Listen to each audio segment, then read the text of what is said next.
All the films in one radio show. Unë përmenda kur po xhiroj një film dhe tha më lër të ndez nostalgjinë tënde dhe nostalgjinë e një njeriu shumë të vogël në moshë, po prap arriti të ma zgjoj nostalgjinë time. Ua kanë ndezur të gjithëve me këtë këngë. Mirë, jemi rikthyer në The Movies. Përpara se të kalojmë tek filmat shqiptar, Edi ka përgatitur listën e tij, duke qenë se është më patrioti nga ne sa duket sot me filmat shqiptar. Më pëlqen ti rikujtoj në fakt këto filma se ka shumë të rinj ose ndoshta mosha e adoleshencës që ende nuk i ka parë ose un kam një problem shumë të madh me njerëzit, se ne këtu përfshim edhe socialen edhe kinematografin. Me njerëzit që më thonë është film i vjetër, nuk e shikoj. Dhe këtë e has shumë në shoqërinë time. E has edhe unë në përditshmërinë time. Dhe nuk e konceptoj, thot, po ai është një film i vjetër, pra film i vjetër e konsideron një film që nuk shihet më, pra i ka kaluar është dhe kjo fjalia, ma gjej nga 2020-a e lartë. Eksakt. Sa ofenduese ishte kjo që the. Si filmave, po, jo, shumë ofenduese, po. Dhe është ofenduese dhe mbajeni mend që filmave nuk u ikën koha asnjëherë. Unë kam vite që pres të dalë diçka si Scarface dhe nuk del. Absolutisht. Jam e mërzitur për këtë gjë. Tematika që janë super aktuale. Mund të jetë në një film shumë specifik, po që prap nuk mund ta themi se filmi ka kohë. Filmi nuk ka kohë. Është si vera, mendoj unë, vjetrohet edhe bëhet akoma më i mirë. Shikojini madje, ne që pretendojmë se dim diçka më tepër për filmat, ne bijem dakord me ideën që 10-15 vitet e fundit nuk kemi parë një film që të na lërë me të na hapet ajo, siç te kartunzat ju bie ajo goja edhe ju del ajo llapa, nuk ka ndodhur. Nga epoka e viteve, po marr unë të paktën nga ato që më pëlqejnë më tepër, diku 80, po deri në vitet 2000, super filma të prodhuar, po edhe më përpara absolutisht që po. Edhe vim në pikën që rikthejmë Interstellar në Cineplex për njerëzit që nuk e kanë parë dhe e kanë shmangur duke thënë se është film i vjetër ky. Po duke qenë se sot është 28 nëntor, mendoj që është shumë e rëndësishme edhe për nënat e reja, për baballarët e rinj që në këtë ditë ta bëjnë si traditë të tyre, të ulen edhe të hapin një nga filmat e vjetër shqiptar, siç tham, Mimoza Llastica, kur po xhiroj një film. Janë filma shumë të bukur për t'ia treguar fëmijës tënd që ka dhe film ku flitet shqip. Nuk është nevoja të shohim Coco-Mello 24 orë. Më kujtove diçka, për shembull, kur un kam qenë i vogël, mezi prisja 28 nëntorin, sepse tek RTS-ja jepej gjithmonë nëntori i dytë. Dhe unë s'para e shihja këtë film në muajt e tjerë të vitit, ndoshta edhe pse mund ta jepte RTS-ja. Po e dija që në nëntor jepet ky filmi me karrocën që ikin për të shpallur pavarësinë dhe mund ta kem parë disa vite rresht, vetëm me idenë që në RTS atë ditë jepet ky film. Dhe ishte një lloj kulture, pra nuk e di dhe nuk mund ta them me siguri nëse prindrit ma imponuan këtë, po ishte thjesht ndoshta edhe momenti që të gjithë edhe nuk kishim ndoshta mundësi për të parë ndonjë larmishmëri të madhe të filmave, të programeve që sot nuk ekziston, sot janë nuk e di nëse ekziston ky film apo jo, po flas për fëmijët. Më ktheve në ca kujtime shumë të bukura, edhe më kujtohet koha që kishim menun e Digitalbi dhe shikonim çfarë filmash kishte dhe sa herë kishe një të preferuar, edhe nëse e shifje që tek menuja do shfaqej në orën 2:30 të natës, 3:30 të natës, mbaj mend që si fëmijë zgjohesha, sepse thosha, okay, ai film do përsëritej, do vinte momenti që do jepej edhe në drek, po nuk e prisja dot. Edhe zgjohesha ose rria zgjuar deri në 4 të mëngjesit për të parë filma specifik, vetëm sepse e dija që ky film tani do vi, kështu që e kuptoj këtë lidhjen që ke bërë. Sot është akoma më e lehtë se në digital tani mund ta programosh filmin tënd e çfarë të duash ti në momentin e dur. Po vetëm në këtë fashë orare ke mundësi ta shohësh dhe ti do rrish dhe do presësh. Ajo është e bukur. Nëntori i dytë i 82-shit padyshim që kam përshtypjen që duhet shërbejë si një formë kulture mesatare për shqiptarin mesatar, pra që duhet ta shikoj të paktën ta di se ç'a bë, ç'a u ndodh. Që unë nuk e kam parë dhe ndihem. Se ke parë? Çfarë? E di. Atë dal jashtë. Skënderbeu është gjithashtu se un kam bërë një listë vogël me klasikët e Kino Studios. Skënderbeu është i 53-shit dhe sa herë që përmendet ky film, un ndjej një lloj trishtimi se vetëm ne nuk kemi një film hollywoodian botëror për Skënderbeun, po për ilirët, po për pellazgët, për luftrat, pra është për Troja, është për vikingët, sa po flisnin për vikingët para se të futeshim në transmetim. Pse mendon se nuk është bërë? Un kam një përgjigje që mendoj Hollywoodi ka shumë lobim. Çështja e lobimit nuk ka qenë e mjaftueshme për ta bërë.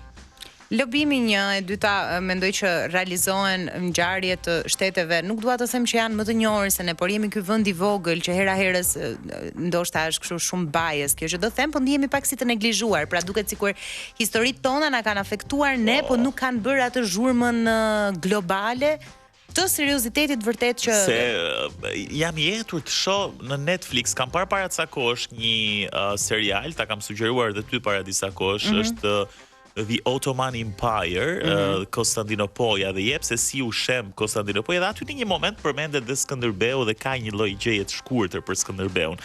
Dhe na u bë zemra mal të gjithë dhe për ato 3 sekonda që u përmend. Imagjino të kishim skena masive me Skënderbeun, me rrethimin e Krujës e me të tjerë, nuk e di se çfarë. Diku dëgjova që po bëhet një film tani për luftën e Kosovës, ku do jetë Robert De Niro aktor, dhe prap kanë ngjallur polemika sepse Rusia është kundërvend dhe ka thënë që kjo nuk është portretizimi i dur i ngjarjes ashtu siç ka ndodhur. Ka Hollywoodi nuk është thjesht kinematografi, për ne që se dim ka dhe shumë gjëra të tjera. Gjithsesi, ball për ball është i 79-s, Lulkuqet mbi mure, fantastik.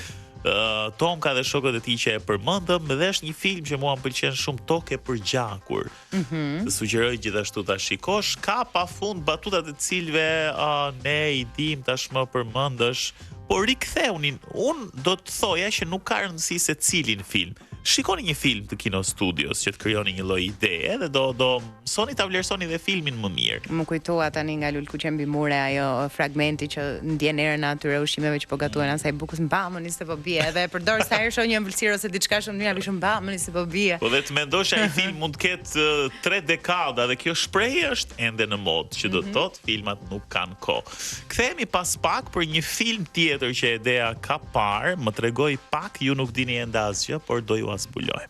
Për të gjithë ju që dëshironi ta kaloni këtë fundjavë jashtë andej këndej javën tuaj, Cineplex ofron një larmishmëri zgjedhjesh. Është momenti perfekt për të parë filma shqiptar, dhe për të gjithë ju që doni të qëndroni në shtëpi dhe ju shijon ajo rehatia e koltukut dhe ekranit aty të vendosur pranë teje me gjithë ratin që të ofron shtëpia. Zgjedhja e dur është në Netflix, The Beast in Me, është një serial i limituar, ka diku tek 7-8 seri në mos gaboj. Unë glabërova për plot 3 ditë, u stazhonova dhe ishte një nga ato seriale që më bënte mos t'i hiqa syt. Shkurtimisht po ja shes Edit me shpresën që Edi do e shohë, edhe pse është pak vonë me listën që unë i kam dhënë për gjatë këtyre kohëve. Aktorët kryesor janë Claire Danes dhe Matthew Rhys. Claire është një shkrimtare që ka fituar një çmim Pulitzer, ka bërë një aksident me makinë i cili ka kushtuar jetën e djalit të saj të vogël. Tashmë ajo qëndron e mbyllur në shtëpi, është një njerëz i cili është i kapluar nga zia dhe ka një jetë, nuk dua ta quaj mediocre, po është tërësisht vetëm dhe ndoshta ndihet dhe bosh. Jeton te kjo shtëpia gjigande që ka bler me paratë e çmimit Pulitzer, gjë që e bën të jetë komshie me Niall Jarvis, një mogul i cili është jashtëzakonisht shumë i pasur, ka një pasuri gjeneracionale, i cili gjithashtu akuzohet për vrasjen e ish gruas së tij, e cila la një letër dhe u zhduk.